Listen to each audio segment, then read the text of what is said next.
Welcome to Higher Ed Athletics presented by Pilotics.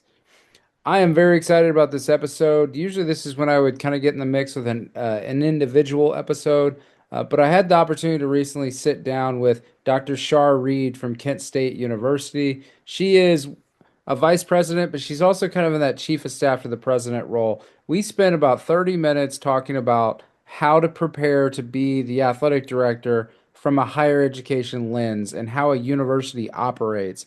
And it was an incredible conversation that even if you're already an athletic director listening to this, I think you need to pull in some of these insights. She's not afraid to talk about some of the current events that are going on in college athletics and talks about their recent decision to kind of promote their new head football coach as well, and talking about Randale Richmond and all the good things he's doing at Kent State.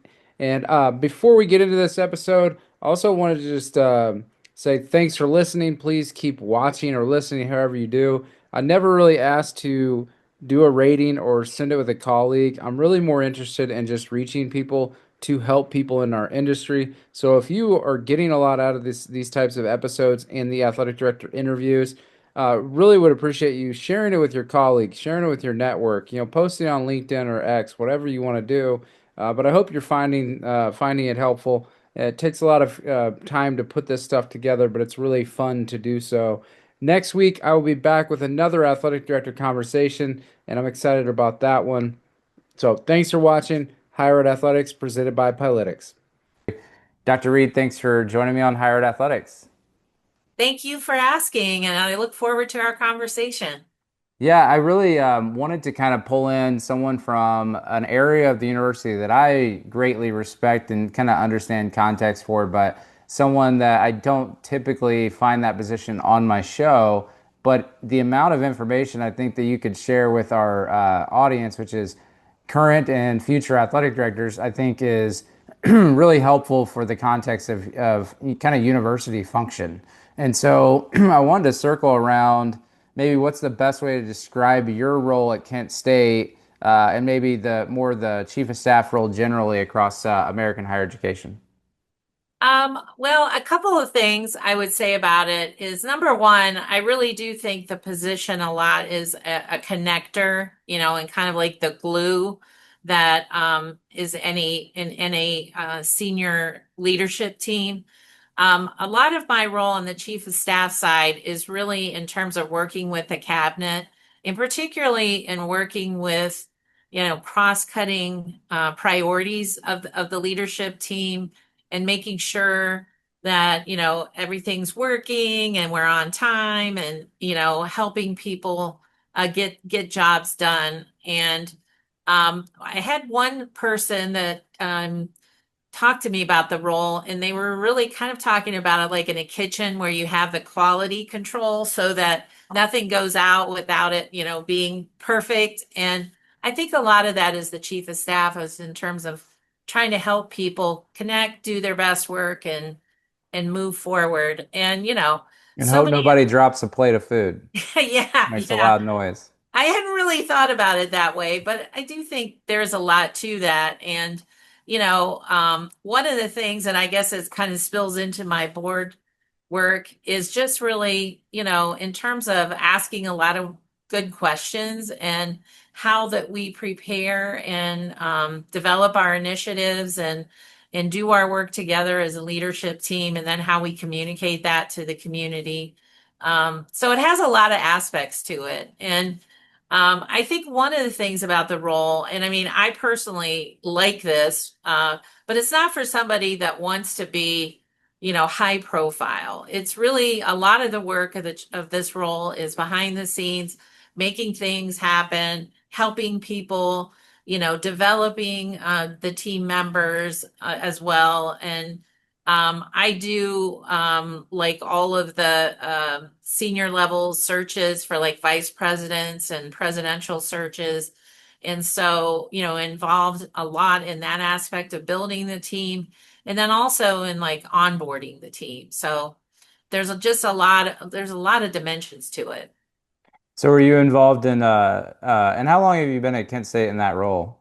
I've been here 21 years. Okay. And so I have done 4 presidential searches here at Kent State, or worked with 4 presidents. So I have actually done 3 searches here, and then at a prior institution, I did a presidential search as well. So, for context of the audience of my podcast, does that mean you were kind of heavily involved in AD search when Randall came? Yes, yeah. Actually, I coordinated 2 AD searches here at Kent State, and in both cases we had a search consultant that worked with us, and we had also a formal search chair, but then I coordinated the process and worked through it. Can you talk a little bit about like that balance of working with a committee on campus and then also working with a search firm at the same time? Like, how do you think that works best whenever you have like a campus community and then the search firm to assist while you're kind of trying to like guide that search to fit inside your institution's values? Well, it's definitely a partnership, and I think, in both cases, when we started out, we interviewed, we have to by law put out a RFP when we use a search firm. And so we interviewed various firms, and you really, they're very different. And I think, when you're talking to a firm, you get an idea about their approach and also kind of how the search consultant will be a good fit or not with your community and your institution. And I think in both cases, we chose well. We had a good partnership. We do a good job, in my opinion, here at Kent State of running the mechanics of searches. And we're able to really focus with our search consultants on, the recruitment aspect. And, Ohio is a sunshine state. And so, there's a lot of interest in candidates in any athletic search. It's like out of proportion, even sometimes more than a presidential search. So, um, how you work and maintaining confidentiality, especially as you're trying to get people interested in the job. So I really enjoyed doing athletic director searches. I've been very involved. I've been lucky because I love college sports. And so I've been lucky to work on athletics a lot in my role as chief of staff. And I've served here, and I serve currently on our intercollegiate athletics committee of faculty senate. I'm a representative for the president. And I work really closely with our athletic department. And, obviously in these last few years with especially such a rapidly changing, evolving landscape, it's such an issue for board of trustees as far as, where are we going? Who are we? What's our priorities? So it's a very large issue, even if when you look at it as a portion of the budget or the activity of athletics it's so much larger than, its size and context in a university, especially in the last few years. I wanted to jump in real quick and tell you about a new partner with Higher Ed Athletics, AD Vantage. This is an incredible company. I started to get to know them a little bit whenever we explored maybe a potential partnership, and I'm very excited to soon do an individual episode where I will walk through their platform of a coaching search. But I had the good fortune of interviewing an athletic director recently who is going through a hire, and so I asked AD Vantage. I said, "Hey, can you just generate this report for this sport?" And just to see, kind of like a thank you, we'll give it to them. And I was really impressed with what they sent me back. And so I'm going to do an individual episode on that. But we're talking about things like basically your spending efficiency, the financial data, comparison of the conference. You can compare different peers, different stats relative to the sport, a year to year breakdown. And then what I like is a very reasonable coaching candidate profile that talks about different contracts and kind of the score of an AD Vantage rating. And so I think it's just for those athletic directors or sport administrators that are going to be going through a search, I think it's something you really need to consider. AD Vantage. talk to me. I can connect you to them, and I'm really looking forward to doing an individual episode here soon. But give them a try to look at them AD Vantage. Now let's get back to the episode with Char Reed. Yeah, and so my context around your role from working for a chief of staff was really knowing that they are heavily involved in athletic director searches. When I worked at IU, even one of our so it was a university with multiple campuses. So the IU Indianapolis athletic director search, the chief of staff was heavily involved in that. And people might think, well, why? That's not Bloomington. I was like, well, it's a whole university and it's a Division I athletic director job. It's heavily important to find the right candidate. And so I've always kind of appreciated the involvement, and I don't think people necessarily understand how much a chief of staff is involved in college athletics because I want to ask you about the role of a president. So I also know that university presidents are kind of busy, right? And like you can't feed them everything. They need to kind of know like broad depth of a lot of different things when you're trying to run a university. And so, can you maybe explain like the role of a university president and just with the context of like how much type of stuff they are juggling and how many different stakeholders they really have to kind of keep in perspective just with their job? Oh yeah, and I mean, it's a very difficult job, and there's a lot out there now where you're looking at presidential turnover and different things that are happening and the politics of it all. So I mean, it's very demanding, and I mean, the core constituency for any president is obviously the board because that is their boss, from the standpoint and who hires and fires them.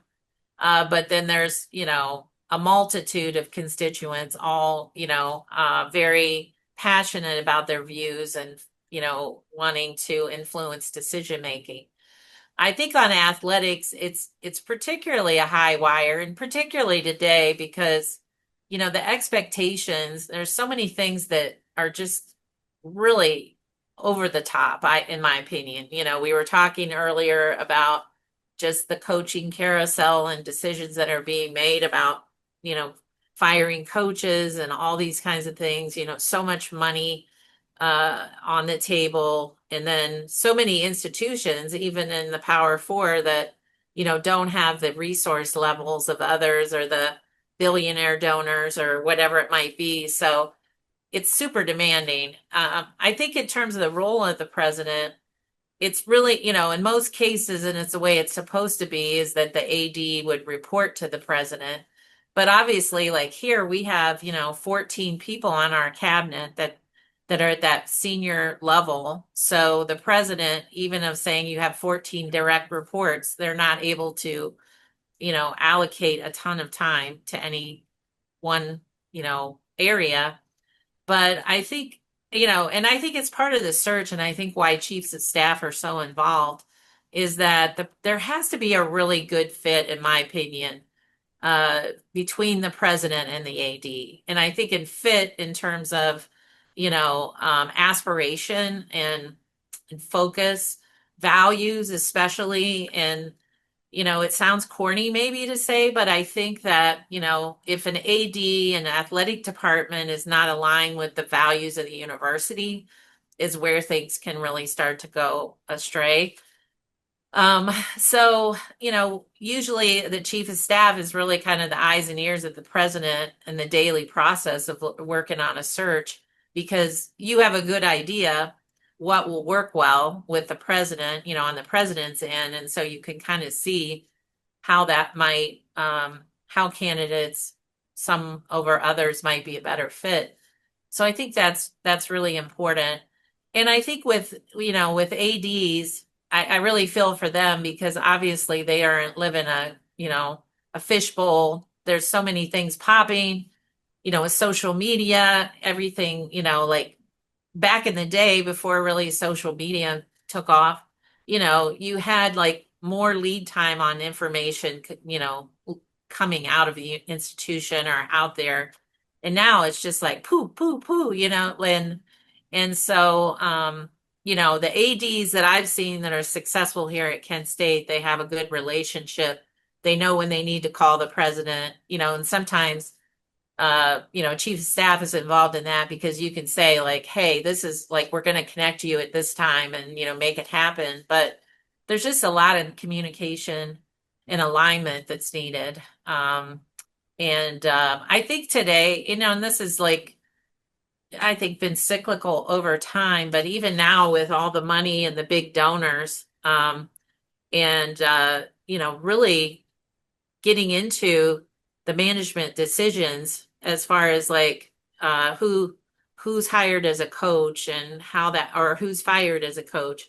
And I think that's dangerous, because really the president and the board of trustees of any institution are responsible for the hiring and firing of personnel and those kinds of decisions. And obviously people don't know everything they think they know about how someone might be a good fit.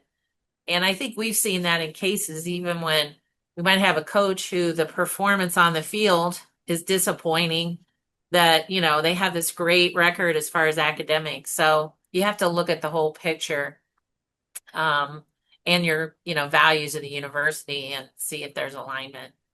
Yeah, and I remember when Randall was on, he talked about his preparation. He was really one of the first people that I asked specifics about how he prepped for the interview to be the AD there. And he put in a lot of preparation and he knew Hmm. that's the school that he wanted to be at. Yeah, with that said, I assume that he also is a really good active cabinet member, Hmm. and that he probably understands the role of a cabinet member. But I think a lot of times that is a difficult position for, or excuse me, difficult for maybe someone that's a deputy athletic director to fully understand what it means to be on the cabinet.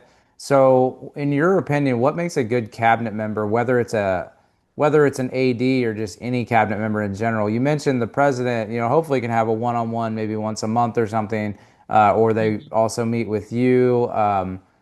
But as far as how to be a good active listener and understand kind of the whole purpose of the cabinet, what makes a good person to Yeah, do that? well, I think one thing that really resonated with me based on a book we read a while back was the idea that when you're on the cabinet, really in many ways the cabinet has to be team one for you. That because everybody's responsible for their own separate unit, but together we are responsible for the university. And so if you don't really, place a very high value on the team of the cabinet, and the oversight of the university as a whole, you're going to constantly, have that very siloed thinking. And I think for an AD, if you want to be, I mean, there's a lot of pressure, I think, on ADs because of budgets they need and decisions they need and, all of that, sometimes they can be like their own independent enterprise in their thinking. And like, and this is certainly a strategy of many people that can be on a cabinet. I'm not saying here at Kent, but in general, where they really try to go with the one-offs. Like they don't want to bring anything up in cabinet because they want to go to the president individually and ask for something, whether it's money or permission or whatever it might be. But if you don't get the cabinet thinking that we are team one and we got to bring things to each other and we have to talk them through and make some of these decisions in the best interest of the university overall, it's not going to work very well. So I think the ADs that would be really good members of cabinets have that, at least in their minds that, hey, I really have to put on my university hat when I'm sitting here having these conversations. And I'm not just crystal, laser focused on athletics only. I mean, obviously it's in your mind, but, to have that university wide focus, because I think a lot of things that happen in athletics are great for the university, and they can be very detrimental also. So it's always a factor. I think also, to be a positive contributor, because there's many ways in which our divisions, including athletics, work together. And we've definitely seen that. We had a major initiative last year to develop major partnership with a world-class health system here in Northeast Ohio. Ended up being a great strategic partnership at the end, for athletics because it's about athletics medicine. But our philanthropy, there were so many other divisions that made that happen. And so there's a lot of collaboration that occurs. But I think part of it is mindset and how you go about it and being a positive contributor to the conversations, even if, a lot of things we talk about in cabinet may not relate directly to athletics, but they don't skip the meeting because it's like, hey, I don't care, or I got more important things to do over here. So it's being that great partner, and Randall does a really good job at it. I was fortunate even, to work with Randall when he was here the first time. Hmm. And he actually even presented to the board on, because he was working on compliance. And he always made a good impression. And then, just seeing him develop as a professional and then really did a great job here, left, came back, and really, just was hands down, really enthusiastic reception to him. He had tough competition. We had, I think these FBS jobs, there's always a lot of interest. So Oh yeah, for we had sure. a strong pool. Yeah. Yeah, and because I think he went to Old Dominion, which is Hmm. a really good um I guess teacher of how to be a good AD is their athletic director, Bud Selig too, is so I know he learned a lot, but I forgot that Hmm. yeah, he had a long career at Kent State too before that, so that was cool. Yeah. Um, the last thing I want to kind of end on is this topic of political IQ. And I've been told several times that to be a effective athletic director or effective president, you have to have good political IQ Mhm. of the institution, the area, and a lot of times the state, depending on what Hmm. type of institution you're at. So first off, I know it's not the only thing important, but I'm assuming you agree with that. And then if so, can it be a learned skill? And then how would someone kind of learn to acquire better Yeah. political IQ? Because there is um, one of the I think there's good books out there that you can kind of learn and you can kind of apply it to higher education. I think of like The Most Difficult Job in the World by John Dickerson was a really good about about how the president of the United States is like a job you can't make everyone happy. And it kind of I was working in the Hmm. president's office at IU during the time when I read it. I could see similar thing of like you can find transfer of knowledge over to higher education, but just kind of what are your I just don't know if it can be. I think it can be learned, but it's like, how would someone try to get better at it? Yeah, I think it can be developed. I guess, I think you have to have a kernel, and, like people talk about emotional intelligence, just that, you know, how you are as far as relationships, and are you empathetic, and what are your, interpersonal skills. So that's probably a baseline to then where people call it political intelligence is, I guess, just understanding the way things work, and politics with a small p, as far as like there's a lot of politics in universities just in how they operate. And then when now looking at, externally and all the issues. Like you say, I think there's a basic judgment and emotional intelligence that people need to be in leadership, and especially in challenging roles like ADs, because they're very complex. They might seem simple on the surface. Oh, hey, you're running this department with these, X number of sports and blah, blah, blah, blah. But it's really highly political today because of all the internal and external influences. Um, I think and it's one of the things that's always, impressed me in athletics is there is a lot of focus on mentorship. So when you look at, and you see these trees of, people that are developed as ADs by people who've been great ADs over time. So I think that mentorship, that would be a key way to learn. and, curiosity and obviously a lot of reading and follow up. And you can see so many case studies, even if you're on a cabinet and you look at like any number of issues as someone that is aspiring, in an AD job that's aspiring to develop their political IQ, I guess, you have a lot of different things that you can really have a case study and learn more about. Um, there's other concepts, and I have seen this with ADs, and I think it's actually important is this idea of kind of managing up.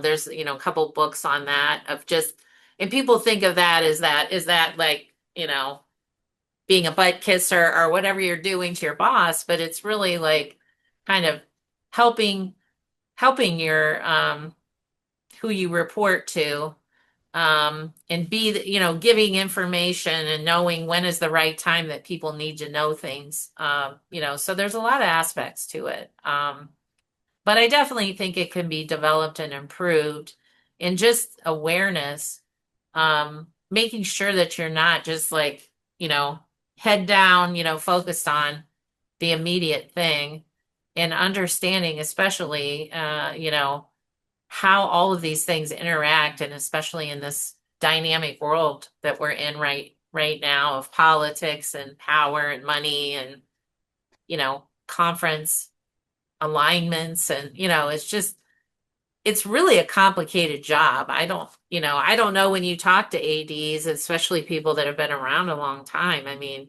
it's kind of like the presidency in a way that the job has just gotten so much more complicated.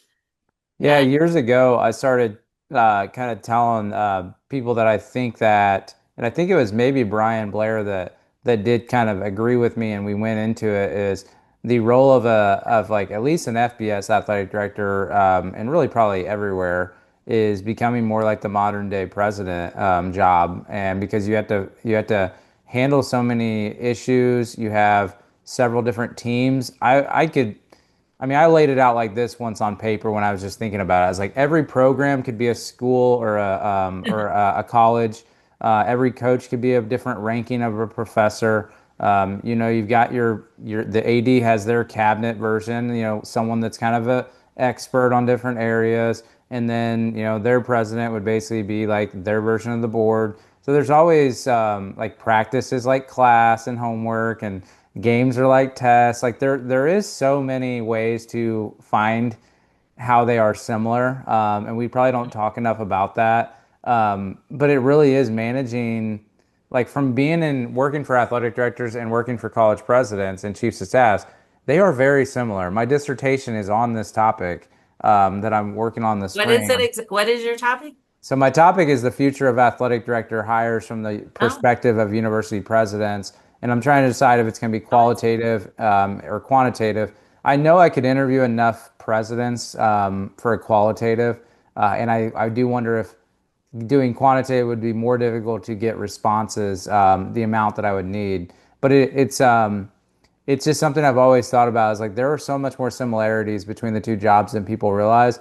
But if I talk about that in my higher education program, my professors and classmates like look at me like I'm crazy because they don't know anything about athletics. well, it's it's hard to believe they couldn't see because like the presidents, when you think of a provost of a university, they're like the internal academics, Mhm. COO, but they're much more internal. The role is very much internal. And, a lot of times with provosts, if you do a great job, the deans all look great and, the president looks great. And you're just, but you're kind of that invisible person that, is helping to make everything happen.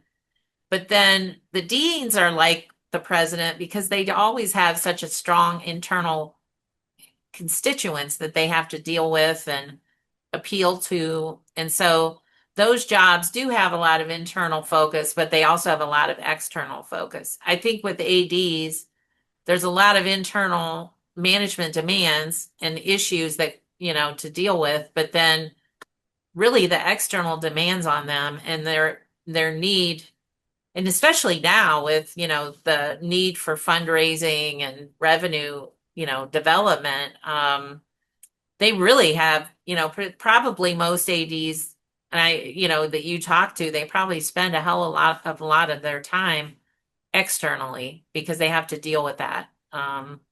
So the job definitely has changed, and they have to be good at all aspects of it. Yeah, and I don't want people to think it's all doom and gloom with politics because, recently I was at my first Maction game following around Brian Blair of Toledo, and I also talked to Sean Frazier of Northern Illinois' AD. But what was interesting is that that night was kind of interesting because the mayor of Toledo, who had just been like re-elected the night before, goes into the dunk tank on their first touchdown in like 40-degree weather, interacting with people. Jim Tressel's there, Lieutenant Governor. Everybody knows him also as former Yeah. football coach. I know him as more of a former university president. Talk about someone that knows politics of Mm. athletics. Go from a head coach to be a university president to lieutenant governor. He's there just interacting with people. And then you got the presidents of Toledo's down there, and I got to meet him and just interacting with people. So there is this commonality that it can still be fun, and yes, Oh they are yeah. winning, so that helps a little bit. And it's at a football game, but it's not all this dysfunction. It is actually it can be political and it still be a good relationship for the institution and the political nature of it. I think if people are one-sided looking at everything, then it can maybe not be seen that this is all coming together for the greater good of higher education and that everybody there had a great time. Oh So yeah. that's cool. And I mean, I think the positives far outweigh the negatives. I think just, when you're talking about a school like a Mac school, especially on the resource side of it is really, I mean, where the challenge is because I think the MAC, has stood for the positive values of athletics, whether you look at us having a certain academic bandwidth among our institutions where, the academic performance is very important to all of us and, having kind of a geographic uh area that is not so large that would in long relationships It's like the that original develop, Big Ten footprint. yeah, rivalries, all the things that I think are really positive. And it's just the big challenge for the MAC is money, and aspiration, being a mid-major and being a group of five and being, at the lower end of the group of five in performance on football anyway. So it's those are the challenges that, I mean, the benefits you see every day. And I mean, I think Kent State football is probably a good example that, despite a horrible long history, like when you looked at wins and losses for the last 50 years, but there's still, it brings together a community. We have a great band, even this year. I mean, it was tough last year. I mean, obviously, to lose all your games and to do it in a way that is, highly demoralizing for everyone and feeling sorry for the players, really, that, they're working their butts off and, you feel sad. But, it's just like even this year, how well they've turned around their spirit in terms of even having a difficult situation last season at the end of it. And, they immediately focused, on spring ball, and it really brought out like who they were as people. And so you really have to admire that. And we just, we had our first basketball game. The place was rocking, and I mean, it really brings people together and it is fun. And that's why, it's so powerful, I think, in American culture, is just the positives of it. And I really feel like we just need to make sure we don't destroy it, the good, because there's just so much good. And you see these athletes and the amazing people they are. And even for, Kent State, you look at like our former athletes, and just the success they have in life, later executives, a lot of our very successful alumni, played on an athletic team and just the kind of people they are. So I'm all for it. And I really feel like no matter what the challenges are, we still have all those positives and we just need to preserve them, despite all of these developments that are happening externally. 100% agree. Well, Dr. Char Reed, Kent State University, thanks for joining me on Higher Ed Athletics. I know people are going to learn a lot about university operations from this and strategic. Oh, well, thank you and good luck with your dissertation. That sounds really interesting. And I've been on some dissertation committees. So hey, if you need someone, I'm let me about to do my qualifying exam oral defense, and so that's all I know. can think about. Had to get a few podcasts together so that I could get them out of the way and focus in on oral defensive quals. I don't know what I was thinking when I decided to get a doctorate in higher education. Oh, well, I'm good. I'm I'm paying glad for you it. did because we need more of you.